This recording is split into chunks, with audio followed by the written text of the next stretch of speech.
रबीउल अव्वल का महीना आता है ना, उसको इश्क का महीना कहते हैं। लेकिन जब वो महीना आता है, बरेलवी कहते हैं कि देवबंदी काफिर हैं और देवबंदी कहते हैं कि बरेलवी बिदअती हैं। अफसोस की बात ये है कि इश्क का महीना हो, रसूलुल्लाह की विलादत हुई हो और इस महीने की 12 तारीख को अल्लाह के नबी सल्लल्लाहु अलैहि वसल्लम वफात फरमा गए, उससे बड़ा हादसा कोई नहीं। दोनों में से कोई मेरे रसूल की सीरत की बात नहीं करता, रसूलुल्लाह की जिंदगी की बात नहीं करता, एक दूसरे पे इल्जाम लगाने में महीना गुजार देते। रसूलुल्लाह की बात कौन करेगा? कौन क्या करता है इसकी परवाह नहीं है। हजूर अकरम सल्लल्लाहु अलैहि वसल्लम की हदीस पढ़े, हमने किसी मजहब की बुराई नहीं की आज तक। आप भी सीख लीजिए इस काम को। इस्लाम कहता है कि किसी दूसरे के प्रोडक्ट की बुराई ना करो। अगर तुम्हारा किरदार है, दूसरे के किरदार की बुराई ना करो। तुम्हारा कारोबार है, दूसरे के कारोबार की बुराई ना करो। तुम्हारा दीन है, दूसरे के मजहब की बुराई ना करो। फिर करे क्या? फरमाया कि ऐसा करो ना, अपना माल इतना अच्छा बनाओ कि दुनिया सिर्फ उसी को खरीदे। अगर दूसरों की बुराइयों में लग गए फिर तुम्हारा माल नहीं बिकेगा। अपना किरदार अच्छा बनाए। करेंगे जी इंशाअल्लाह। तो कहाँ से शुरू करेंगे इंशाअल्लाह? अपने घर से शुरू करना है। करेंगे इंशाअल्लाह घर से करेंगे। सारे मौलवी बैठे हैं, जिम्मेदारी से तुम्हें बता रहा हूं। नमाज के लिए वजू, और बोलो बिरयानी खवाइए ना दोनों। नमाज के लिए वजू जरूरी है। नमाज के लिए माँ बाप की रजामंदी भी ज़रूरी है। अगर माँ बाप नाराज़ हैं तो फ़र्ज़ अदा होगा, नमाज कबूल नहीं होगी।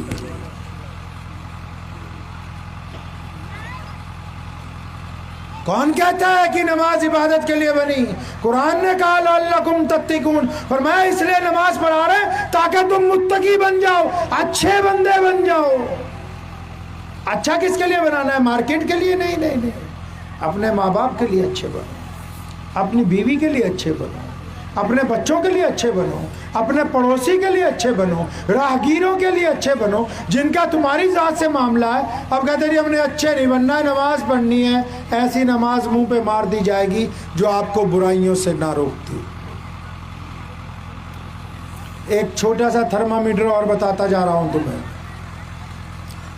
अगर ये पता करना हो कि हम मुसलमान हैं, मोमिन के नहीं हैं, तो एक रात में ही पता लग जाएगा, एक लम्हे में। आजकल एक मशीन आई है, बाजार से मिलती है, कई कंपनियों ने उसे बनाया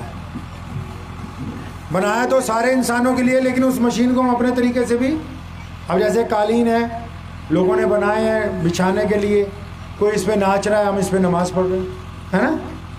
ऐसी एक मशीन आई है बाज़ार में, वो ख़रीद लें। अगर मशीन ख़रीदने के पैसे नहीं है तो दूसरा तरीका भी बता देता हूँ आपको, फ्री वाला। आप उस तरीके पे अमल करके 2 मिनट में ये पता लग जाएगा कि आप मोमिन हैं या मुनाफिक हैं। क्या जी? मोमिन है या मुनाफिक है।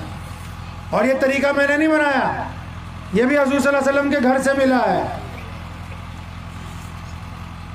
रसूलुल्लाह सल्लल्लाहु अलैहि वसल्लम के सबसे प्यारे नवासे है इमाम हुसैन रज़ियल्लाहु ताला अन्हु फरमाते हैं कि मोमिन वो है, कौन जी? जो नमाज पढ़ता हो, वो मोमिन है? नहीं। कुरान पढ़ता हो वो? नहीं। फरमाया मोमिन वो है जिसकी तन्हाई पाक है। क्या पाक है जी? जिसकी तन्हाई पाक है। अगर बिस्तर पे लेट के अय्याशी के इरादे करता है, दूसरों की माओ बहनों से ठगी के इरादे करता है, अपने यारों दोस्तों से बेईमानी के इरादे करता है अकेला लेट के। और अब तो ये मशीन भी आ गई है सैमसंग की, एप्पल की, इसके अंदर एक ऑप्शन है हिस्ट्री। अकेले बैठ के देख लो कि हम अकेले में इसका कैसे इस्तेमाल करते हैं। अगर इसका इस्तेमाल गुनाह के लिए करते हैं तो हम मुनाफिक हैं, अगर इसका इस्तेमाल हम नेकी के लिए करते हैं तो फिर हम मोमिन हैं। یہ داڑھی طے نہیں کرتی کہ میں مومن ہوں یا نہیں ہوں. میری تنہائی طے کرے گی کہ جب میں بستر پر، جب میں کسی ہوٹل کے کمرے میں یا سفر میں یا چلتے پھرتے اکیلا ہوتا ہوں، اس وقت کیا ارادہ، اس وقت کیا ارادہ ہے مولوی صاحب کا، اس وقت خان صاحب کا کیا ارادہ ہے، اس وقت انصاری صاحب کیا سوچتے ہیں.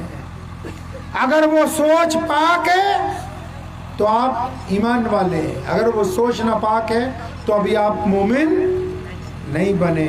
تو اس لیے اپنی سوچ کو بدل لیں. بدلیں گے انشاءاللہ. اللہ معاف کرنے والا. اللہ اب جب بھی آپ معافی مانگیں گے اللہ آپ کو معاف کرے. میں ابھی گیا کھتولی، جا رہا تھا کہیں، وہاں مسجد اکبر خان ہے کھتولی میں نا، ہائی وے پہ. اس کے ساتھ گلی میں ایک اور مسجد ہے، ہمارے حکیم صاحب وہاں رہتے تھے، ان کا انتقال ہو گیا. میں گیا، اب نماز پڑھنے کے لیے مسجد میں گھسا تو اوپر ہی ایک بہت بڑا بورڈ لگا ہوا تھا. آپ یقین مانو میں پڑھ کے ایک بار باہر ہی آ گیا. اس پہ لکھا تھا کہ اگر تمہاری ایک نماز چھٹ گئی تو اتنے 1000 سال جہنم میں تمہارے پٹے لگیں گے. اب جیسے ہی میں وہ پڑھا میں باہر آ گیا فوراً. اب متولی صاحب سارے ہی میرے ساتھ باہر، مجھے کہہ لیں کیا بات ہوگی. میں کہا جی تو دھمکی لکھ لگی تو نے. میں کہا اللہ کے بندے، اللہ فرماتے ہیں کہ میں معاف کرنے والا ہوں. ما غرک بھی ربک الکریم، فرماتے ہیں گنہگار بندوں کو آ جاؤ ہم معاف کریں گے تمہیں. اپنے آپ کو پلٹیے. پلٹیں گے جی انشاءاللہ. تو گھر سے شروع کریں گے انشاءاللہ. تو ایک کوئی بندہ بتاؤ گھر میں کس سے شروع کرو گے اصلاح کا کام بھائی؟ ہاں ماں باپ سے، بڑا پترا خود سے.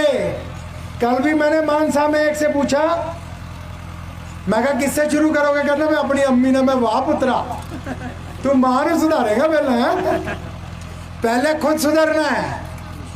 نہیں سمجھے؟ اس زبان کو شکوے سے روکنا ہے، اس زبان کو لوگوں کے دل کو تکلیف پہنچانے سے روکنا ہے. آپ جب اچھے بن جائیں گے نا، اور آپ کی پیٹھ کے پیچھے جب کوئی یہ بندہ یہ کہے گا کہ یہ مسلمان ہونے کی وجہ سے ایماندار ہے، اللہ کی قسم اللہ آپ پہ مسکرا دیں گے. اور اللہ جس پہ مسکرا دیں اس کا دنیا اور آخرت میں حساب نہیں ہوتا. دعا کیجیے اللہ مجھے بھی اور آپ سب کو بھی ان باتوں پہ عمل کی توفیق عطا فرمائے.